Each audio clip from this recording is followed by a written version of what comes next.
Agora, o ponto que nós vamos falar é sobre deixar-nos entrar em sua vida.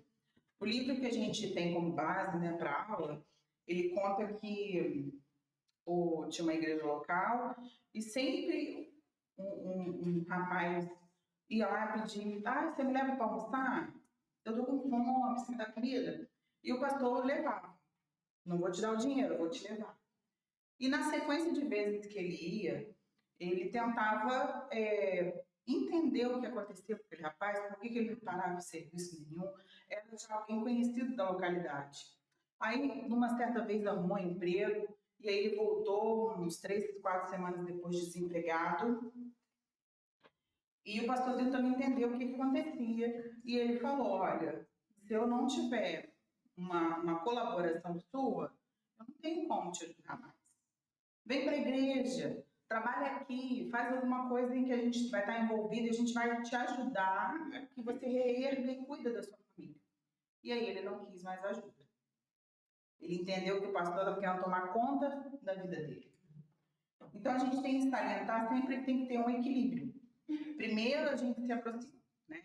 E o nosso gesto de misericórdia testemunha a graça de Cristo. Mas há um momento em que a gente tem que buscar a pessoa inteira. Né? A gente não está só servindo de maneira material. Aquela mudança, deve haver uma mudança espiritual. O nosso foco é preencher o reino de Deus, povoar o reino de Deus. Se não tiver uma transformação em encontro com Cristo, toda ajuda financeira, social, vai ser em vão. Algumas vezes isso afasta a pessoa que está recebendo ajuda, porque quando você pede uma atitude, então você não precisa me ajudar mais. Então você está comprando a minha presença na sua igreja, né?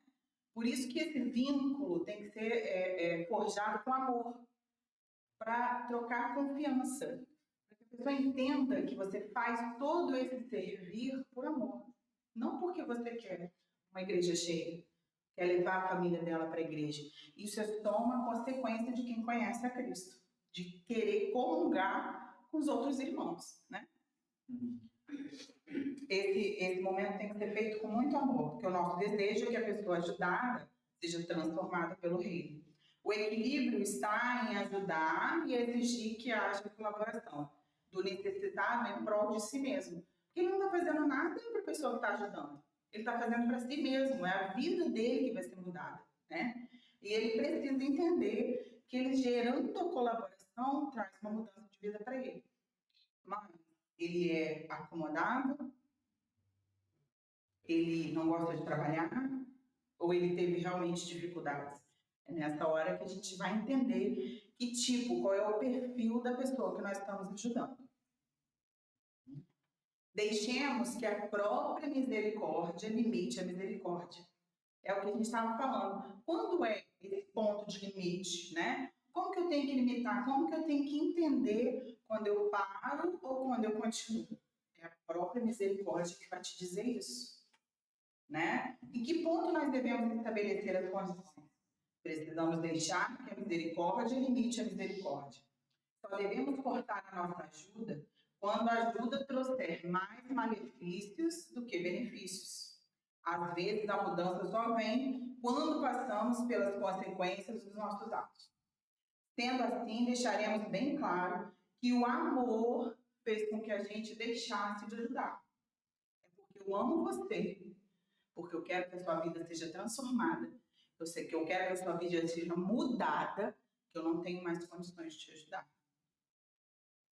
Visando para colaborar na mudança da própria vida dele. Como que a gente vai saber disso? Direcionados pelo Espírito Santo. Então, não existe ministério cristão sem Cristo. Não existe ministério de palavra, de evangelho, qualquer um dos ministérios em que a gente estiver servindo, o cabeça é Cristo e quem nos orienta é o seu Espírito Santo, né? Então, em qualquer coisa que a gente vá ou deixe de ir, as ordens vêm de Deus. Então, a gente tem que estar sensível a ouvir o Senhor. É por isso que na local a gente aprende que a gente tem que estar preparado para esse tipo de servir.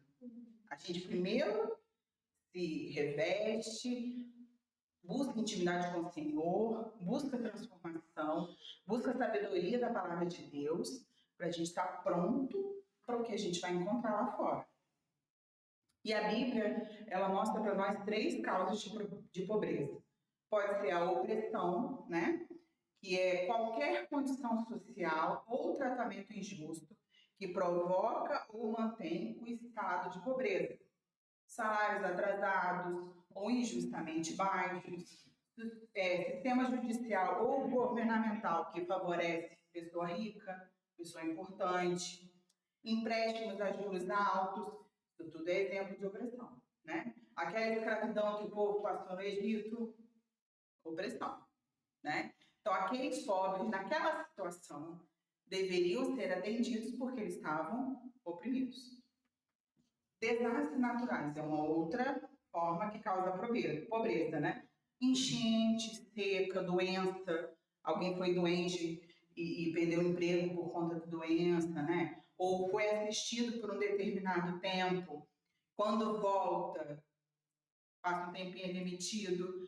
As mulheres, quando engravidam, saem de licença maternidade, quando volta, fica só aquele limite obrigatório depois de demitida, né? Quantas vezes a gente não ouve o patrão dizendo que não emprega mulheres porque ele sabe que em algum tempo da vida ele vai perder funcionário por causa da licença maternidade. Ou porque o filho tem que ir no médico. Ou porque o filho tem uma reunião escolar. Isso tudo gera dificuldade de mulheres conseguirem emprego, né? Isso gera pobreza e isso é um tipo de causa. E o pecado individual também. Uma vida ociosa, problemas de disciplina com dinheiro, gasto com coisa cara e luxuosa, né? Quantas vezes a gente vê na internet uma selfie de um iPhone e a parede nem bolso tem? Entendeu? A gente coloca a prioridade no lugar errado, né? Infelizmente acontece. Tudo isso, inclusive os vícios, podem gerar problemas financeiros. E é muito importante que a gente conheça a causa da pobreza daquele lugar que a gente quer ajudar, né? Para que a gente possa analisar quais limites nós vamos implantar na nossa ajuda. De que maneira a nossa ajuda vai ser mais assertiva, né? Que ponto eu vou conseguir de fato ajudar aquela família? Porque nem sempre a necessidade é que se exorte para que a pessoa trabalhe. Às vezes trabalha. E às vezes trabalha muito. Às vezes tem 2 empregos. Mas está pagando a mensalidade de um iPhone caro, de uma televisão de 42 polegadas, de coisas que não precisavam ser tão caras. Tá? E aqui a gente não está falando de sonhos. Todo mundo pode ter o que quiser. Desde que aquilo não atrapalhe a sua família, o sustento da sua família, não te endivide, né? São coisas que a pessoa tem que pensar. Às vezes a necessidade é instrução, é como cuidar do dinheiro. Às vezes recebe todo dia 30. E aí a conta de luz vence no dia 20 próximo. Só que 5 dias depois não tem dinheiro. E aquela pessoa precisa ser instruída, que ela precisa pegar todas as continhas dela, independente da data do vencimento, e pagar no dia que recebe. Ela entende que o dinheiro que sobra é dela. Entendeu? Às vezes a ajuda é psicológica, às vezes está depressiva, às vezes precisa de uma orientação para que ela consiga sair de casa. Tem pessoas tão desinformadas, às vezes, que elas não sabem onde procurar emprego, como fazer um currículo. E às vezes a nossa ajuda é essa. Olha, eu estou vendo que você tem tal idade, você nunca pensou em trabalhar? Você trabalha com o quê? Não, eu queria mesmo trabalhar, mas não sei o que fazer. Vem cá, você já fez um currículo? Você já fez um curso? Vamos montar o seu currículo? Então, tal dia, você vai em tal lugar. Então, eu vou com você em tal lugar. Isso também é prestar misericórdia, é prestar assistência. Às vezes, olha o CRD, por exemplo, né? A gente corta cabelo, a gente fala da higiene oral. Aí, nessa última vez, os meninos fizeram cupcake, levaram a receita para casa. Às vezes é um projeto, devemos iniciar um projeto em que a gente vai ensinar que cortem cabelo, ou que as mulheres façam unhas, tá? Ou que alguém faça crochê. Esses projetos sociais da igreja também auxiliam nisso, né? Ou então formar uma turma de reforço escolar. Tudo isso é misericórdia, sabe? Para a gente entender que nem tudo está envolvido com o nosso dinheiro. Às vezes é o nosso tempo, às vezes é a nossa expertise. O amigo trabalha com cachorrinhos, não é? Às vezes ele precisa pegar alguém, discipular alguém para ser funcionário dele, ou funcionário de um amigo dele, entendeu? Para que ele consiga ali ter um emprego, entrar no mercado de trabalho. Claro, sempre o direcionamento do Espírito Santo. Não vai ficar ninguém dentro da sua casa, sem você saber como tem que ser feito. Nem dentro da sua barbearia, ou dentro do seu salão. Mas, de repente, você pode ter um lugar onde você presta esse tipo de ensinamento. Num preço mais barato, ou numa questão mesmo de ajuda, né? A gente tem, por exemplo, na Igreja Católica, os vicentinos. Lá, todo dia, não sei o que lá, eles ensinam a cortar cabelo. Então, às vezes, é uma maneira da nossa comunidade dar dignidade para quem está ao redor. Às vezes, ela não quer só ajuda financeira, ela quer cuidar do seu próprio sustento.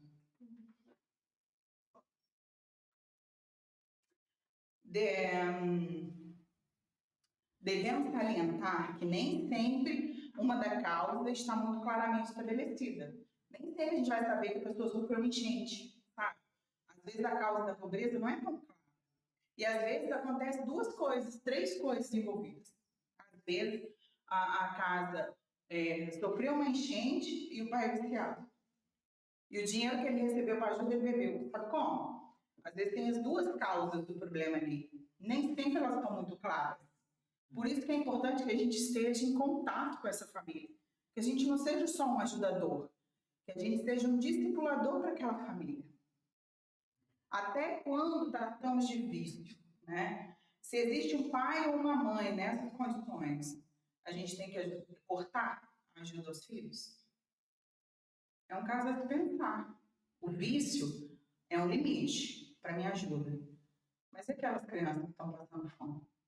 Que maneira que eu posso fazer para alcançar sem facilitar que os pais continuem pecando?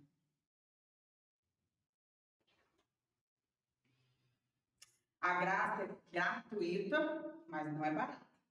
Abrir mão de pecado dói, se converter dói, parar de fazer tudo que a gente tinha o costume de fazer dói. Porque a gente chega nesse caminho onde a gente encontra Cristo, achando que tudo é normal. E tudo vira hábito. E tudo é gostoso. Vamos dizer assim, para a carne, o diabo não apresenta nada que é ruim. Tudo tem o seu prazer. E quando a gente conhece Cristo, a gente abre mão de tudo, porque o nosso prazer maior é estar nele, sentir a presença do Senhor, dói deixar as coisas para trás. Até você ser preenchido por aquela plenitude de vida, né? E com eles não é diferente. O nosso objetivo é interromper o comportamento autodestrutivo. A igreja verdadeiramente evangelista estenderá a ajuda diaconal aos cristãos e ao não cristão, com ousadia, de forma generosa, enquanto proclama o evangelho. Mas o nosso amor não é apenas um sentimento, ele é ativo, como eu disse lá no início, né? A nossa misericórdia é a ação da palavra que a gente carrega. O nosso objetivo, né, o nosso sentimento, as nossas ações, elas querem gerar cura e transformação para quem recebe misericórdia. Nada menos que isso é satisfatório. Então, a gente vai conversar um pouquinho, né? Eu trouxe duas perguntas para vocês falarem um pouquinho para mim. Qual é o objetivo primordial da misericórdia? Nós falamos aqui hoje algumas vezes. Qual é o objetivo primordial da misericórdia? Sentir a dor do próximo. Sentir a dor do próximo. Levar as pessoas à mudança. levar as pessoas à mudança. Tem mais, vamos lá. Levar Cristo. Levar Cristo. Eu vejo a misericórdia sempre como uma nova oportunidade. Uma nova oportunidade, isso também é forte, né? Às vezes você trazer dignidade para a família de alguém, você está trazendo ali uma nova oportunidade, né? Muito verdadeiro isso. Atender a necessidade do outro e levar dignidade para ele. Muito bom atender a necessidade e levar dignidade, né? Muito importante a gente sempre entender quando a gente está levando algo para alguém, que a gente está levando dignidade. Por isso tem que ser com tanto amor, né? Sem olhar de desprezo, porque a gente vê tantos fazendo para colocar no Instagram. Fiz isso, fiz aquilo, fiz não sei o quê. Eu não estou falando só de cristão, não, né? Estou falando no geral mesmo. E o intuito não é esse, né? Que a gente desapareça e que Cristo apareça em todas as nossas ações. Qual é a base bíblica para deixarmos de praticar a misericórdia incondicional? Quando é que a gente tem que pôr condições da misericórdia? E o que vocês acham desse tipo de misericórdia, né? Da misericórdia condicional. Qual é a base bíblica? Para a gente colocar condições na nossa ajuda. É aquele De 1 Timóteo, Também. Paulo excluído. Uhum. É uma forma de ser justo, né? Aí.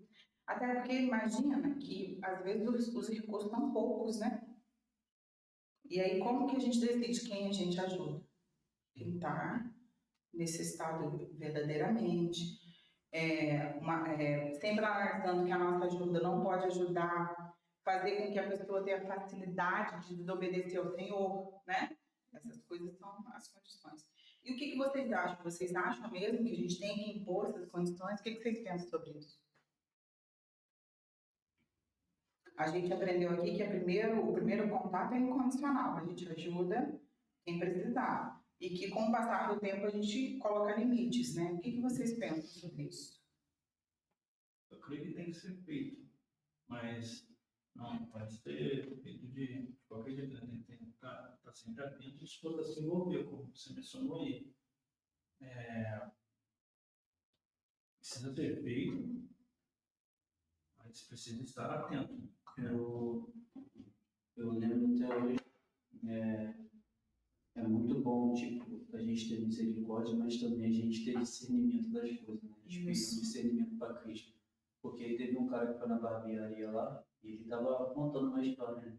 De um cara também que é viciado em drogas, esse negócio, tudo mais, e, cara, ele recebia ajuda de, não sei, acho que 3 igrejas com cesta básica.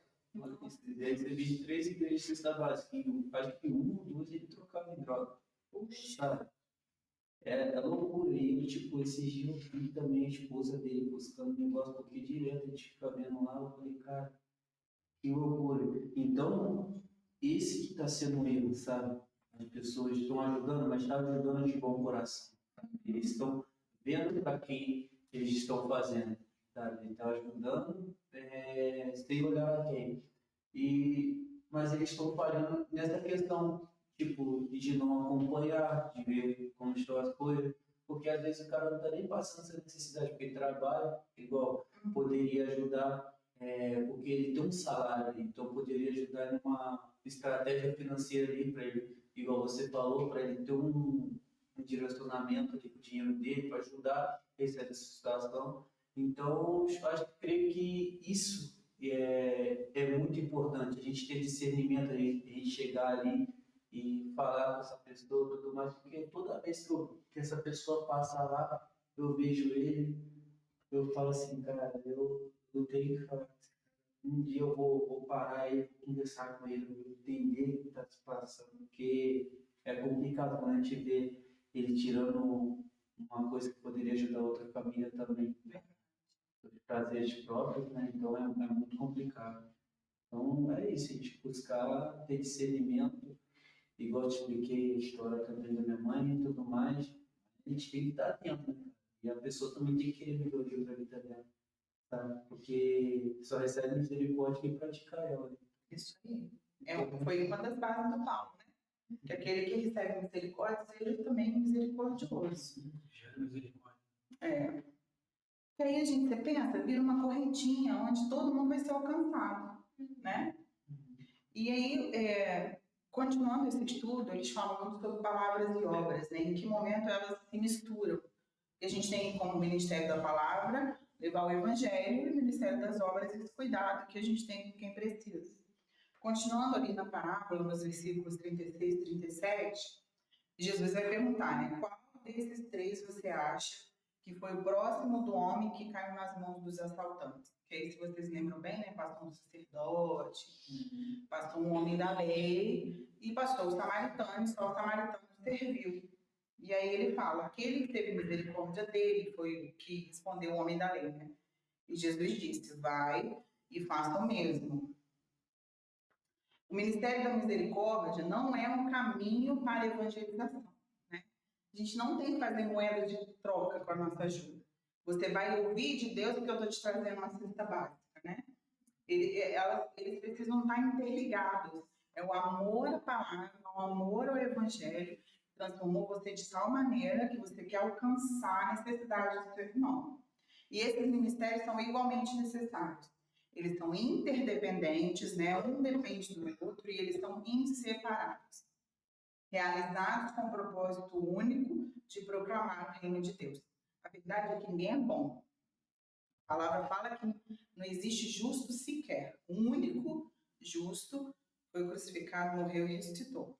E aí, mas a presença dele em nós faz com que a gente gere bom fruto.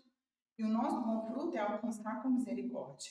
E ao mesmo tempo que a gente quer alcançar com misericórdia, a gente quer que aquele irmão também seja salvo, alcançado pela graça, igual nós somos. Né? Jesus coloca em sua história um judeu como necessitado, você entende? Ali foi uma artimanha do doutor da lei que ele queria saber, ele queria que o Senhor falasse que todos eram próximos dos judeus.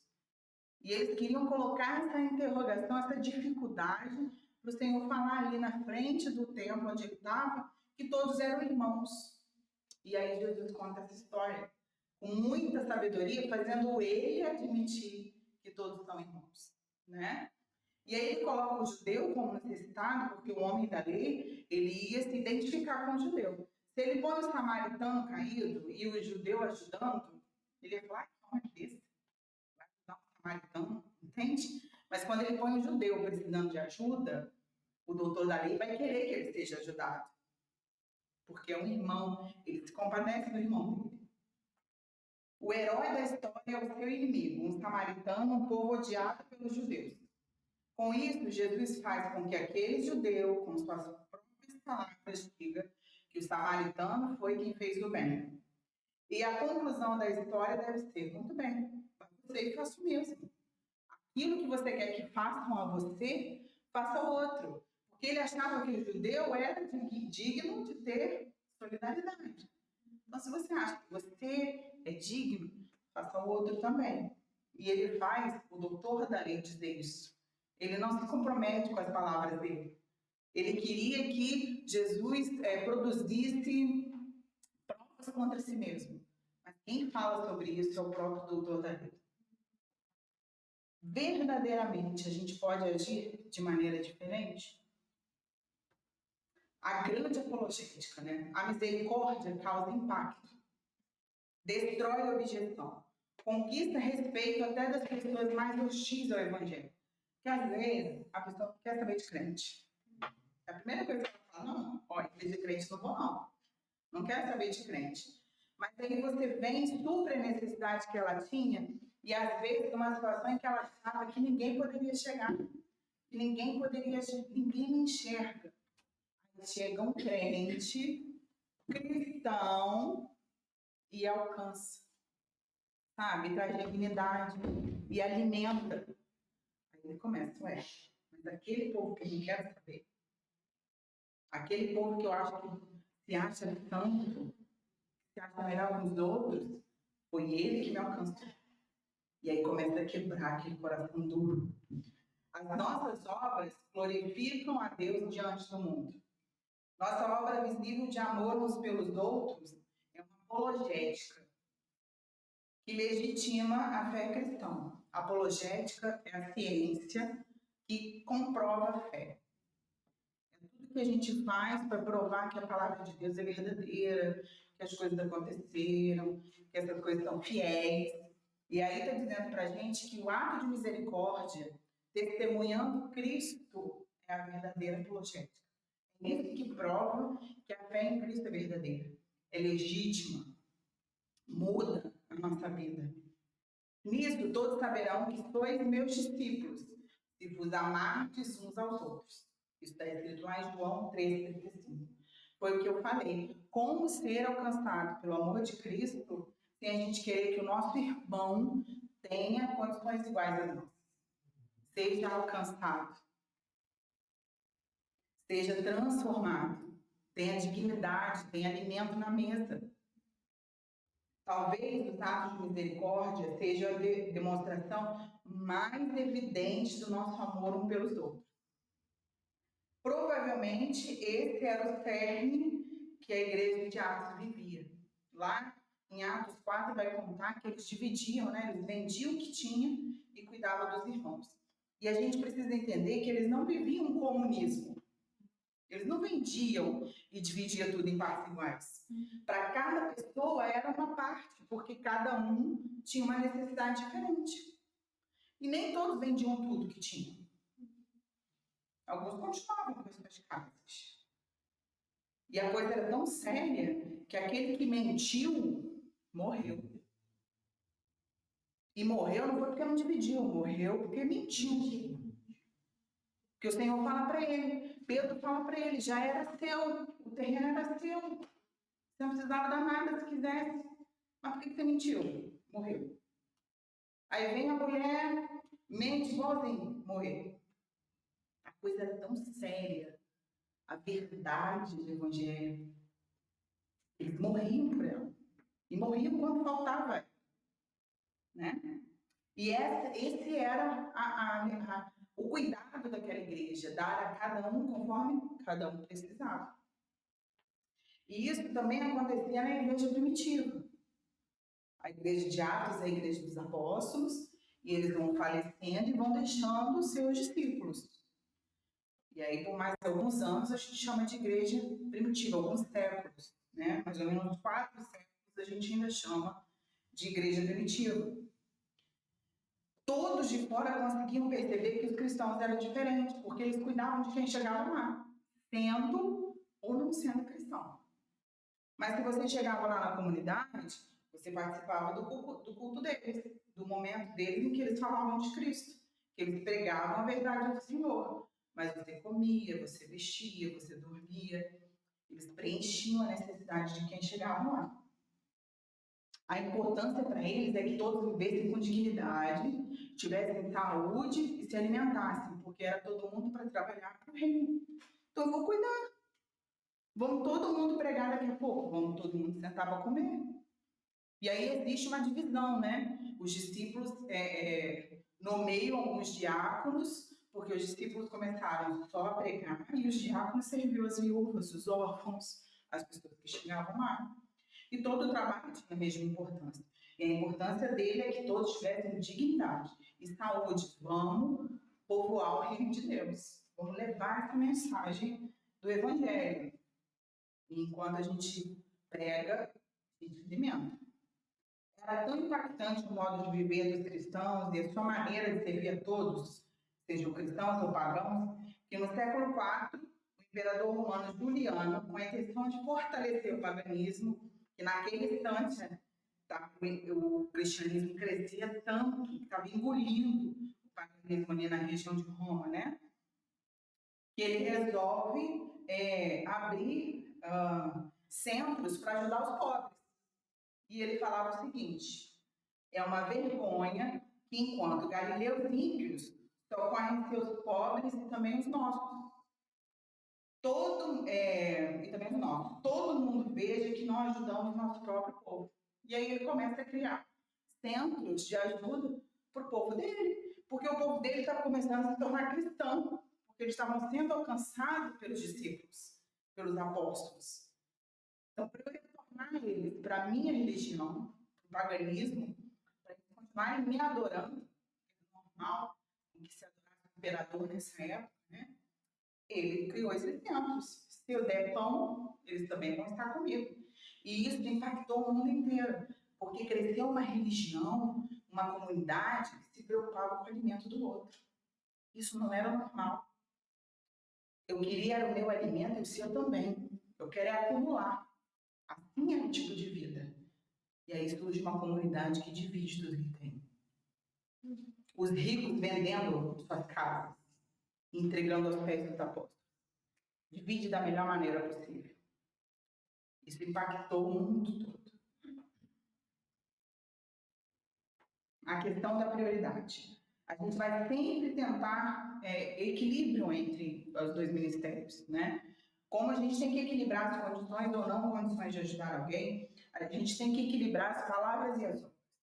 Nós somos incapazes de responder o que é mais importante. Pois a palavra nos leva à conversão, conhecendo a redenção de Cristo. As obras nos levam a obedecer seus mandamentos. Entende como uma coisa está ligada à outra? Porque quando eu me converto e eu reconheço a redenção que está em Cristo, eu já logo de imediato quero obedecer as suas ordens. E a ordem é amar. Pode falar. Então, quando a primeira vez que eu entendi o evangelho que eu ouvi falar sobre Cristo foi mais ou menos assim. Eu tinha 12 anos, acho que era 12, se não me engano. Eu era criança, tipo, eu não sabia nada, não tinha noção nenhuma mesmo.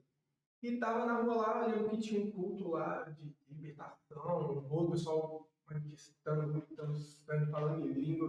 E eu, criança, tipo assim, mesmo, eu falei, rapaz, que doideira é essa? Olhando aquele negócio. Aí eu falando que domingo vai ter um futebol lá na igreja, só que era escolinha dominical.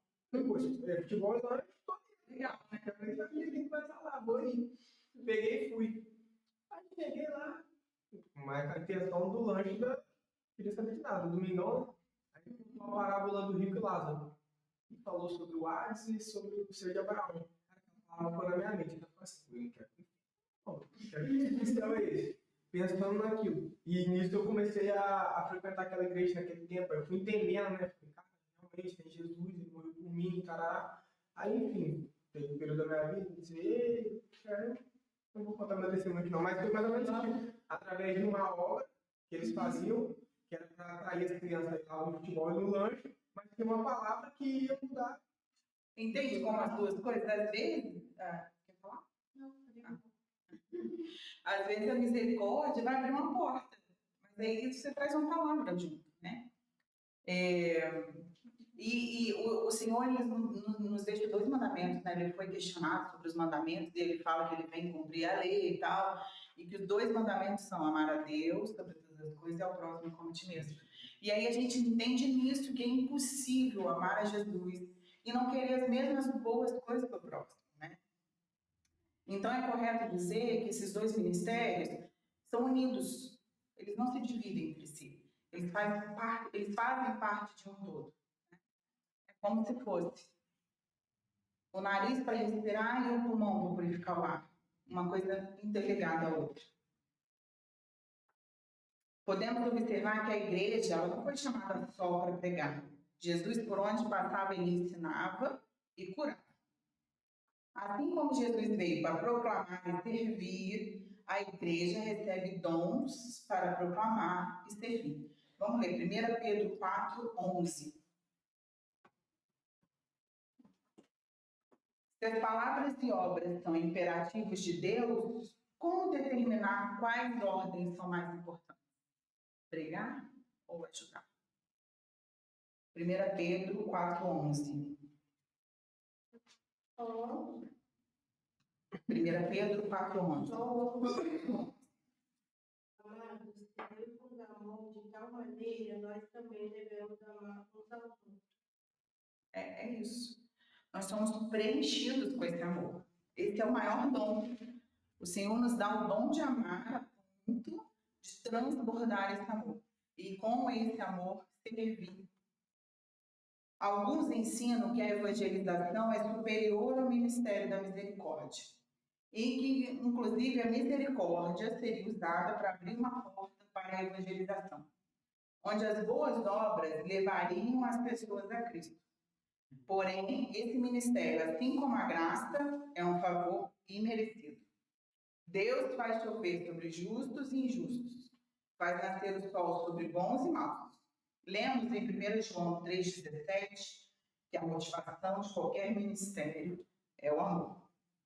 Quando vemos uma necessidade, nós a suprimos sempre que possível. Isso coloca o evangelismo e a misericórdia no mesmo patamar de motivação, né? É impossível que amemos as pessoas sem desejar que ela seja alcançada pela graça que nos alcançou. Por isso, a gente evangeliza. Eu costumo dizer nas minhas aulas que todos somos evangelizadores. Mas nem todo vai sair para evangelizar.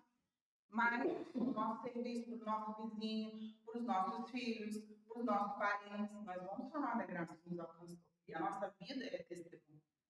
E esse dom latente de falar do amor de Cristo também tem que ser latente para a misericórdia. O nosso amor em evangelizar tem que ser o mesmo para suprir as necessidades básicas. E isso é misericórdia. Não cuidamos de alguém só para abrir uma porta para o evangelho. Cuidamos porque amamos. Então, é opcional esse ministério? De forma alguma. As igrejas algumas vezes dizem que é impossível alimentar todos os famintos. Mas também é impossível pregar a todo mundo. Uma igreja só. Mas a gente leva com afinco o ID. Nós sabemos que é a nossa missão, que a grande comissão é ir ao mundo e pregar o evangelho. A gente sabe que Cristo só volta quando toda criatura ouvir dele. Então, da mesma maneira que uma igreja só não consegue pregar a todos, uma igreja só não vai conseguir alimentar todos. Mas se todas se unirem como corpo de Cristo, cada uma na sua localidade, na sua comunidade, a gente vai atingir um maior número de pessoas possíveis. E aquela pessoa que foi alcançada, transformada, que hoje tem dignidade, que mudou o quadro da sua vida, vai ser misericordioso com outro, e com outro, e com outro. De uma maneira que a gente pode alcançar mesmo todos os famintos. E isso não é uma opção. As duas são ordenanças do Senhor: alimentar os famintos e pregar o seu evangelho. E a gente tem que cumprir as duas coisas. Devemos sempre nos preocupar que não geremos crentes de chapéu na mão.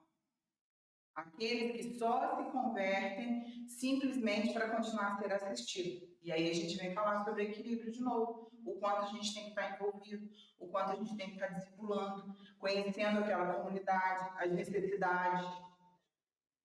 Né? Somente o convívio, a prática e o discernimento vindo do Espírito Santo de Deus pode nos preparar para essas situações. Não está ligado ao que o Senhor nos ensina. É importante entendermos que obras e palavras são ministérios diferentes, porém interdependentes. Somente a misericórdia não gera o reino de Deus. Não existe reino de Deus sem palavra. Eu não posso só alimentar a fome. Né? O reino de Deus não é só comida, não é só bebida, não é só vida abundante. É mudança espiritual. Só que fome, dívidas e tribulação também não é um retrato do reino. Isso não é sobre Jesus. Essa tristeza, essa dificuldade em alimentar a família, isso também não é reino de Deus. Então, nosso dever como cristão é levar a esperança da cruz, dizer para aquela pessoa que alguém morreu por ela, pagou os seus pecados, todo escrito de dívida está pago. Você tem uma eternidade ao lado de Cristo, e a promessa que ele faz é: do seu olho enxugarei toda lágrima. Só para chegar lá, a gente chora. Né? Se a gente não chorasse para chegar lá, ele não ia falar que enxugar lágrima, né? Sinal que a gente vai estar chorando, é sofrido, é cruz. Mas também é levar, é ensinar que a nossa herança é eterna. promover uma abundância de vida aqui e agora para as pessoas que a gente deseja alcançar. Mas dizer que a sua herança está no colo do Senhor. É uma vida eterna e plena com Ele. Aqui nós não temos plenitude. Mas o Senhor traz dignidade para você. E a sua herança vai estar naquela pedrinha branca quando Ele te der um novo nome. Amém. Como deve ser, então, o modelo do nosso ministério? O modelo correto não é ver a misericórdia como meio de evangelização, nem encarar a misericórdia e o evangelismo como independentes, mas ver a palavra e as obras, o evangelismo e a misericórdia como meios para um único fim: proclamar o reino de Deus. Qualquer perspectiva menos abrangente impossibilite o entendimento do que Jesus diz. Bem-aventurados sois vós, os pobres, porque o reino de Deus é vosso. E quando ele chama de pobre, ele quer dizer aquele que é pobre materialmente e espiritualmente. E é nosso dever levar reconciliação, para que as pessoas se reconciliem com Deus. Levar uma saúde emocional e plena, para que ela tenha força em Cristo, que ela entenda que Ele é o pastor dela. E que ainda que ela tenha falta, não sente falta. Porque o Senhor supre em tudo. Libertá-la das garras da injustiça e satisfazer as suas necessidades materiais. Ainda que não obrigatoriamente os ministérios de palavra e obras precisem acontecer ao mesmo tempo, porque às vezes você só vai fazer a obra naquele dia, né? Você está conhecendo, você está chegando. Às vezes você não tem uma abertura para falar de Cristo, para falar para a pessoa que ele morreu pelos seus pecados. Que pecado? Eu pedi para ele morrer, já ouvi isso. Não pedi ele para morrer por mim. Por que ele morreu por mim? Né? E aí, o que se responde numa situação dessa? Às vezes é necessário criar um vínculo primeiro, né? É preciso se relacionar. A pregação da palavra produz a fé. Romanos 10, de 16 a 18. E a fé sempre produz boas obras. Em geral, os atos de misericórdia. Por outro lado, vimos que os atos de misericórdia causam impacto. Impactante. Você vê o local 7, chegar na Vila Brasília e atender 500 crianças no CRD. A comunidade toda fica sabendo. E fica, caramba, ano que vem, se tiver, vou de novo. No primeiro CRD, por exemplo, a gente atendeu 250 crianças. E a gente dobrou. Todo mundo sai de lá com a Bíblia, sabe? Ainda que seja uma sementinha, é algo que impacta. Que aquela comunidade vai ficar esperando pelo próximo dia das crianças. Por outro lado, vimos, muitas vezes Deus os usa como uma chave que abre o coração para os evangelhos. Porque às vezes as pessoas estão tão decepcionadas. Muita gente já foi crente, sabe? Muita gente já se envolveu com a igreja e saiu porque foi escandalizado, porque viu pecado, porque foi abusado. E aí, quando ele chega na comunidade dele, ele vê alguém levando serviço, ele fala, eu acho que nessa igreja eu vou. E às vezes esses atos vão amolecendo aquele coração que foi machucado. Ontem mesmo, que loucura. Ontem mesmo a gente estava lá na pizzaria, onde o cara estava atendendo mais lá, né? Tudo mais. Aí, por coincidência, uma brechinha que Deus dá para nós depois a gente estar evangelizando. Aí ele falou assim, ele tipo deixou faltar um prato na mesa lá. Pedi um prato para ele lá, tudo mais, para ele depois te dar uma moral, isso que aquilo, depois dá uma gorjeta lá, falei, pô, gorjeta não tem não, mas tem oração. Ele falou assim, meu amigo, eu falei, não, pô, eu vou orar pela tua vida agora, isso que aquilo.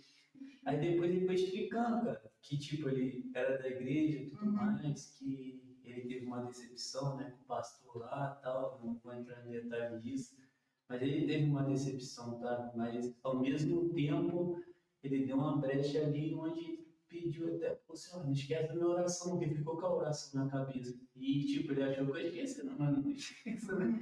Aí eu cheguei lá, cara, orei pela vida dele e tudo mais. Eu falei pra ele, cara, eu sei que essa chama vai se reacender dentro de você. Eu creio que Deus tem uma obra grande através da sua vida e tudo mais. A gente só declarando ali, né, na vida dele. E depois, no final de tudo, ele chegou assim, cara, muito obrigado, tava precisando disso e tudo mais. Mas você vê que tem muita gente frustrada, né? Porque bota esperança no homem em vez de colocar esperança em Cristo. Então, é uma coisa que aconteceu recente, ontem mesmo, né, cara? E a gente tem que fazer isso agora, para essas pessoas, declarar, profetizar, para ela voltar para o reino de Deus e seguir a boa obra de Deus.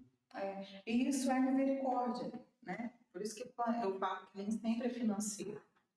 Às vezes, aquilo muda uma chave na vida da pessoa, que ela fala, eu vou na igreja para isso, sabe? Porque a nossa alma sente falta do Senhor, sabe? A palavra fala que o nosso espírito ora com gemidos inexprimíveis quando a gente não consegue falar. Eles comunicam. A gente veio de lá.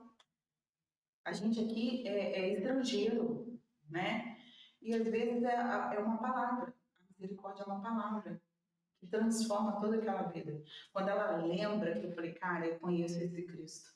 Ele não esqueceu de mim. Quantos anos eu estou afastado e hoje veio alguém falar que vai orar. E às vezes aquela oração tem uma palavrinha que toca lá dentro e é uma palavra que ele recebeu há tantos anos antes. E aquela palavra de novo, eu já ouvi isso. O Senhor está me esperando, né? E traz toda uma novidade de vida. Eles são ministérios interdependentes, palavra e misericórdia. Mas eles vivem em simbiose. Eles vivem em união um com o outro. Um funciona para o outro funcionar. E aí a gente precisa entender que eles não são parasitários. Não é um usufruindo do outro. Eles estão vivendo em conjunto. E isso é para que aconteça a glória de Deus, a perfeita comunhão para a glória de Deus. É importante que a igreja se atente que um modo de vida não seja parasitário ao outro. O evangelismo não pode sobrecarregar a misericórdia. A misericórdia não pode sobrecarregar o evangelismo. Eles vivem em conjunto. Conclusão. Palavras e obras são igualmente exigidas e necessárias da igreja, porque ambas são ministérios interdependentes e são instrumentos da proclamação do reino. Volto a dizer aquela frase. A misericórdia é a ação da palavra que a gente carrega. No entanto, o ministério da palavra é o mais radical e básico dos dois, porque é ele que atinge a raiz do sofrimento. É através da fé que tudo muda. Por isso que às vezes a gente se apega muito nessa parte do evangelismo, porque é o que pode trazer mudança verídica. Mas se a gente trouxer o pão junto, a gente traz dignidade e transformação. Misericórdia e evangelismo são como uma fumaça e o fogo, onde um está, o outro também está. Isso tudo deve acontecer para que haja um crescimento real do reino de Deus. E aí, eu vou falar rapidinho sobre um caso, e eu queria saber o que vocês pensam sobre isso, eu vou ler para vocês. Ó. Uma família de uma igreja evangélica é composta do casal, 2 filhos adolescentes, do primeiro casamento da esposa, né? Então a esposa tem 2 filhos adolescentes, ela era viúva. E 2 filhos adolescentes do primeiro casamento do marido. O marido é divorciado. Então são 4 crianças, mais o casal. Esses 2 últimos passam metade do tempo na casa do pai, ou seja, guarda compartilhada. A esposa foi criada na igreja. Há 3 anos, o marido converteu-se e se uniu à igreja também. Nenhum dos 2 pode ser considerado um cristão comprometido, mas participam dos cultos regularmente. O marido é oficialmente cego e tem um emprego modesto. O salário foi suficiente até que os filhos da esposa perderam o benefício. A família sabia que isso ia acontecer, mas não se preparou para a situação e até mostrou insensatez ao fazer alguns empréstimos que transformam em dívidas enormes. Transformaram, né? Agora eles estão em sérios apuros. E aí eles foram pedir a ajuda da igreja. Então vamos entender. Um casal, ela é viúva, ele é divorciado, ele tem 2 filhos, ela tem 2 filhos. Os filhos dela perderam o benefício, né? E esses 2 filhos do homem passam metade do tempo na casa da mãe. E eles não se prepararam financeiramente para perder esse benefício, né? E ainda assim contraíram empréstimos, né? E estão muito endividados. E aí eles foram até a igreja em prol de ajuda. E o conselho pensou o seguinte, um pensou, se a gente ajudar essa família, a gente vai acabar com o recurso da igreja. E aí a gente não vai poder ajudar mais ninguém. O outro fala, o dinheiro é de Deus, não temos direito de desperdiçá-lo. O outro, se simplesmente dermos o dinheiro a essa família, isso abrirá um precedente e teremos de fazer o mesmo a todos que pedirem. Vamos fazer o empréstimo, olha, o moço já está endividado, ele quer fazer um outro empréstimo. Vamos fazer o empréstimo. Peraí.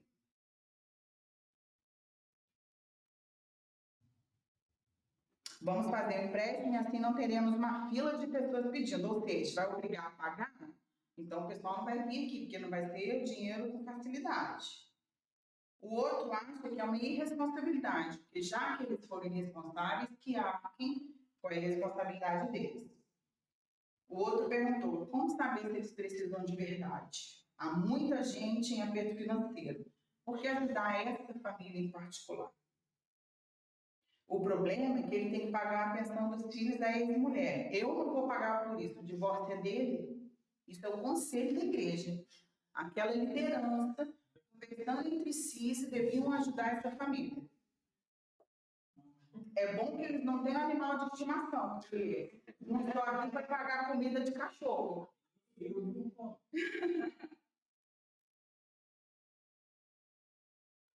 E aí eu pergunto a vocês, com quem que a gente fica? Como que a gente faria com essa família? Esse é o filho o quê? Pensão? Eles tinham pensão do falecido. Os filhos Perderam. Provavelmente. Ou não estudam, né? mas aí já teria feito 18, né? Não, mas hoje em dia perde também por falta de documentação. Isso é uma história real? O livro não fala, né? É uma história real. Mas acontece. Eu buscaria, claro que tem um conselho, tem irmãos, tem mão de obra, tem estrutura para ajudar, mas eu acho que eu não iria diretamente no ponto financeiro. Acho que eu iria, o que me chamou mais atenção, particularmente, foi o quê? São 4 crianças, jovens e adolescentes. Uhum. Então deve também estar entre 12 e 18 anos. A gente não sabe ao certo. Então, para mim, já pode ajudar. Uhum. Entendeu? A gente já pode ajudar a ocupar aquele meio período. Então isso tem que ser observado também. Entendeu? E olhar a capacidade, pode estar aprendendo a adestrar, cuidar do pet, igual no bairro, o pessoal sempre pega um menino lá, carente, para ajudar no lava-jato, para ajudar na mecânica, eu falo, isso mesmo, cara. Não tem o primeiro passo, um dia, né? Teve um engenheiro mecânico que você não sabe. Então, acho que eu olharia mais para esse ponto. Muito bom. Mais alguém quer falar? Deixar as meninas falar só com um pouco. Eu acho que eu pensaria nisso também. Eu acho que se tivesse alguma conta, vamos dizer, vai cortar luz, estou terminando. Vai cortar luz, vai cortar água. Acho que a gente poderia ajudar nessa área, assim, para ninguém perder nenhum bem essencial. Ou comida, né? Se está faltando comida. E aí orientar essas crianças a trabalharem. Né? Ele é cego. As crianças estão perdendo benefício. A criança sim, 2 crianças ficam com ele parte do tempo, mas parte do tempo está com a mãe, né? Por que essa mulher não trabalha também? Então, olha como que a gente... Tipo assim, eu vejo que a igreja em si ajudar na área financeira leva muita coisa, realmente. Aí, como que eles falaram, foi errado. Abordaram totalmente de forma errada, mas eu acho que ajudar financeiramente leva não só o conselho, mas toda uma igreja. De como a igreja iria poder ajudar financeiramente, mas como ele falou, a pessoa tem outras áreas. A igreja pega essa família, pode ajudar essa família, mas ajudar de uma forma diferente. Tanto espiritualmente, né, e como dar um ponto de partida para elas. A gente pode dar uma luz para eles, até dando trabalho, dando um curso, alguma coisa para elas se reerguer de alguma forma. Muito bom. E aí, como que isso fecha muito a aula que a gente teve? Como a gente tem que ter equilíbrio, como a gente tem que impor algumas condições, como que a gente tem que conhecer e relacionar a pessoa que a gente está ajudando, que ele fala também que eles não são comprometidos com a igreja. Por que não são comprometidos? O que falta ainda espiritualmente para conhecerem a Cristo, serem transformados, essa vida mudar, né? Para ter novidade de vida. Então, como que fecha bem todos esses pontos que a gente tem que analisar entre palavras, obras e misericórdia, para que tudo funcione, né, de maneira bastante coesa para o nome de Deus ser glorificado. Amém? Amém. Quem pode orar para a gente terminar? Senhor Deus, Pai amado, Pai querido, queremos te agradecer, Pai, por mais um dia, por sua misericórdia ter nos alcançado mais uma vez. Senhor, muito obrigado, Senhor, por você permitir a gente abrir nossos olhos mais uma vez, Pai. Oro aqui pela vida da Jojo, que trouxe essa palavra maravilhosa, Senhor, que ela foi um instrumento do Senhor para a nossa vida, Senhor, que o Senhor continue abençoando a vida dela, a vida da família dela, Senhor, e eu te peço, Pai, que você, do mesmo jeito que tu nos trouxe em segurança até aqui, o Senhor possa nos levar, Pai. Agradecendo o Senhor por essa segunda-feira produtiva e de muito ensino, Senhor, para honrar e glorificar o teu santo nome.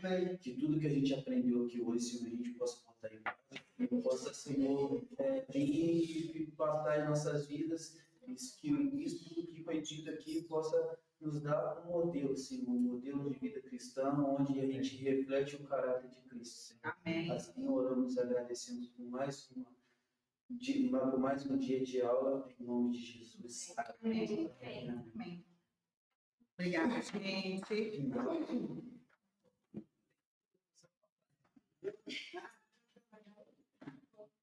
Vamos.